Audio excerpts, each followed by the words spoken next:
آپ نے ایک سوال میں نے بتایا تھا کہ حضرت حسن رضی اللہ تعالیٰ عنہ نے بہت ساری شادیاں کی ہیں، بہت ساری، 100 سے اوپر روایتیں ملتی ہیں.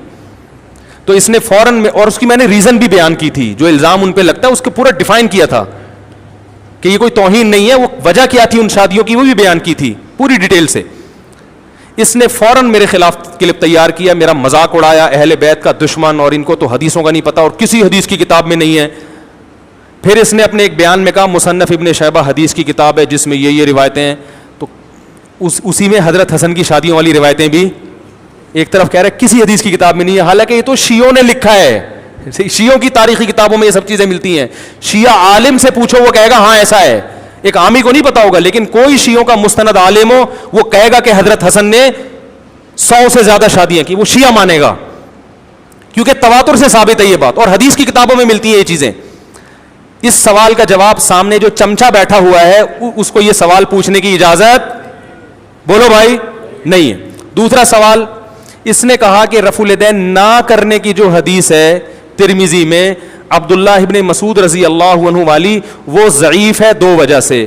ایک اس لیے کہ عبداللہ بن مبارک نے اس کو ضعیف کہا، دوسرا اس لیے کہ سفیان ثوری کی متدلیس ہے، وہ مدلس عن سے روایت کر رہے ہیں. اس کا جواب میں دے چکا ہوں کہ عبداللہ بن مبارک نے اس کو ضعیف نہیں کہا. ترمذی کا صفحہ ذرا غور سے پڑھ لے تو عبداللہ بن مسعود سے دوسری جو روایت ہے اس کو ضعیف کہا ہے، وہ والی اس نے اس کھاتے میں ڈال دی ہے. سمجھ رہے ہیں؟ دوسری بات، سفیان ثوری اس درجے کے مدلس نہیں ہے جن کی روایت رد کر دی جاتی ہے، تدلیس کے درجات ہوتے ہیں. اس کا بھی اس نے کوئی جواب نہیں دیا. اور پھر میں نے کہا یہی وجہ ہے کہ امام ترمذی جو امام بخاری کے شاگرد ہیں انہوں نے اس حدیث کو صحیح قرار دیا ہے، ایک نسخے میں صحیح اور ایک میں حسن. تم جس کو فالو کرتے ہو ناصر الدین البانی، انہوں نے اس حدیث کو کیا قرار دیا ہے؟ صحیح قرار دیا. پی گیا. سامنے جو چمچا بیٹھا ہے اسے اجازت نہیں ہے کہ 1 سال ہو گیا میرا یہ جواب دیے ہوئے، لیکن چمچے کو اجازت نہیں ہے کہ 1 سال سے میرا یہ سوال گھوم رہا ہے، اجازت نہیں ہے کہ یہ والا سوال مجھ سے بولو بھائی پوچھ لو. ٹھیک ہے نا؟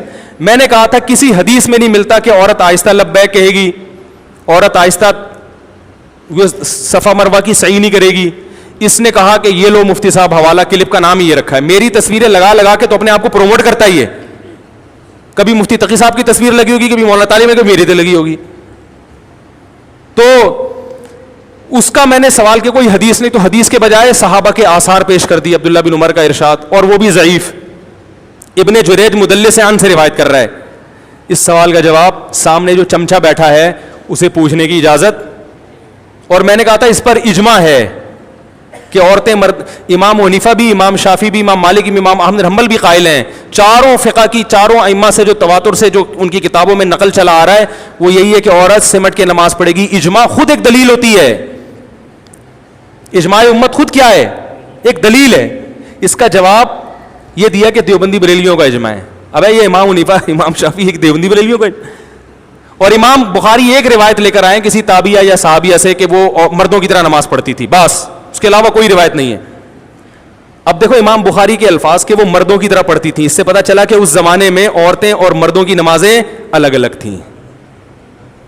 خود اتنی سینس ہوتی نا انجینئر میں، جو جس کو اللہ نے پنکھے ٹھیک کرنے کے لیے پیدا کیا ہے، اتنی سینس ہوتی تو کہتا یہی حدیث دلیل ہے کہ عورتوں کی نماز الگ ہے، مردوں کی الگ ہے. صحابہ تابعین، کیونکہ امام بخاری تابعین اور صحابہ کے دور کی بات کر رہے ہیں کہ وہ فلاں خاتون مردوں کی طرح پڑھتی تھی. ہاں تو پتہ چلا وہ دونوں، اگر وہ ہوتا تو کہتے ہیں بھائی جیسے سب پڑھتی تھی ویسے وہ بھی پڑھتی تھی، الگ سے کیا. تو نہ وہ مشہور شعر ہے نا، کہنے کا دل تو نہیں چاہ رہا لیکن کہہ رہتے ہیں نہ خنجر اٹھے گا نہ تلوار ان سے، یہ بازو میرے آزمائے ہوئے ہیں. وہ پٹا کیا نا کسی نے، بولا نہ خنجر اٹھے گا نہ تلوار ان سے، یہ بازو میرے آزمائے ہوئے ہیں. اور پوچھ لوں؟ ابے بہت سارے اور سوالات ہیں، دے مار 4.5 سوال در سوال در سوال بہت سارے ہیں، لیکن چھوڑو، ابھی 3-4 کا جواب غلط دے گا. دیکھنا اگر ابھی جب اتنے چیلنج گئے نا تو پھر دیکھنا وہ چمچے کو بولا ہے اس نے کہ یہ والا نہیں، وہ یہ اس کو یوں کر کے گھما کے پوچھو.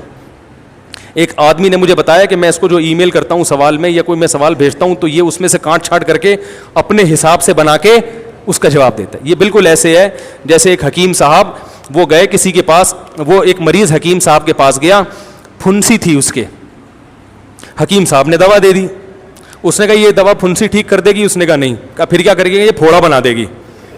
تو حکیم صاحب اس کو پھوڑا کیوں بنا رہے ہو؟ کہہ رہے اصل میں مجھے پھوڑوں کا علاج آتا ہے, پھنسیوں کا نہیں آتا. ارے پھوڑا بن جائے تو آنا میں ٹھیک کر دوں گا. تو بعض دفعہ ایسے ہوتا ہے کہ آپ کو جس سوال کا جواب نہیں آتا تو آپ اس کو گھما کے ایسا بنا دیتے ہو جس کا جواب آپ کو آتا ہے. ٹھیک ہے نا؟ تو یہ شرارتی یہی کچھ کر رہا ہے. اب نے ایک سوال میں نے بتایا تھا کہ حضرت حسن رضی اللہ تعالیٰ عنہ نے بہت ساری شادیاں کی ہیں, بہت ساری, 100 سے اوپر روایتیں ملتی ہیں.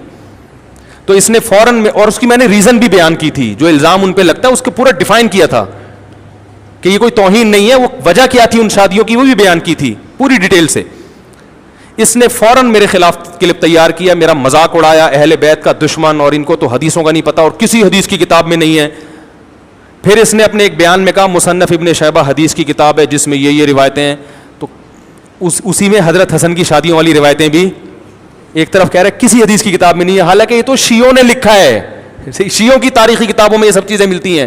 شیعہ عالم سے پوچھو وہ کہے گا ہاں ایسا ہے, ایک عامی کو نہیں پتا ہوگا, لیکن کوئی شیعوں کا مستند عالم ہو وہ کہے گا کہ حضرت حسن نے 100 سے زیادہ شادیاں کی, وہ شیعہ مانے گا, کیونکہ تواتر سے ثابت ہے یہ بات, اور حدیث کی کتابوں میں ملتی ہیں یہ چیزیں. اس سوال کا جواب سامنے جو چمچا بیٹھا ہوا ہے اس کو یہ سوال پوچھنے کی اجازت بولو بھائی نہیں ہے. دوسرا سوال, اس نے کہا کہ رفع الیدین نہ کرنے کی جو حدیث ہے ترمذی میں عبداللہ ابن مسعود رضی اللہ عنہ والی, وہ ضعیف ہے 2 وجہ سے. ایک اس لیے کہ عبداللہ بن مبارک نے اس کو ضعیف کہا, دوسرا اس لیے کہ سفیان ثوری کی متدلیس ہے, وہ مدلس عن سے روایت کر رہے ہیں. اس کا جواب میں دے چکا ہوں کہ عبداللہ بن مبارک نے اس کو ضعیف نہیں کہا. ترمذی کا صفحہ ذرا غور سے پڑھ لے تو عبداللہ بن مسعود سے دوسری جو روایت ہے اس کو ضعیف کہا ہے, وہ والی اس نے اس کھاتے میں ڈال دی ہے. سمجھ رہے ہیں؟ دوسری بات, سفیان ثوری اس درجے کے مدلس نہیں ہے جن کی روایت رد کر دی جاتی ہے, تدلیس کے درجات ہوتے ہیں. اس کا بھی اس نے کوئی جواب نہیں دیا. اور پھر میں نے کہا یہی وجہ ہے کہ امام ترمذی جو امام بخاری کے شاگرد ہیں انہوں نے اس حدیث کو صحیح قرار دیا ہے, ایک نسخے میں صحیح اور ایک میں حسن. تم جس کو فالو کرتے ہو ناصر الدین البانی, انہوں نے اس حدیث کو کیا قرار دیا ہے؟ صحیح قرار دیا. پی گیا. سامنے جو چمچا بیٹھا ہے اسے اجازت نہیں ہے کہ 1 سال ہو گیا میرا یہ جواب دیے ہوئے, لیکن چمچے کو اجازت نہیں ہے کہ 1 سال سے میرا یہ سوال گھوم رہا ہے, اجازت نہیں ہے کہ یہ والا سوال مجھ سے بولو بھائی پوچھ لو. ٹھیک ہے نا؟ میں نے کہا تھا کسی حدیث میں نہیں ملتا کہ عورت آہستہ لبیک کہے گی, عورت آہستہ صفا مروہ کی سعی نہیں کرے گی. اس نے کہا کہ یہ لو مفتی صاحب حوالہ, کلپ کا نام ہی یہ رکھا ہے. میری تصویریں لگا کے تو اپنے آپ کو پروموٹ کرتا ہی ہے. کبھی مفتی تقی صاحب کی تصویر لگی ہوگی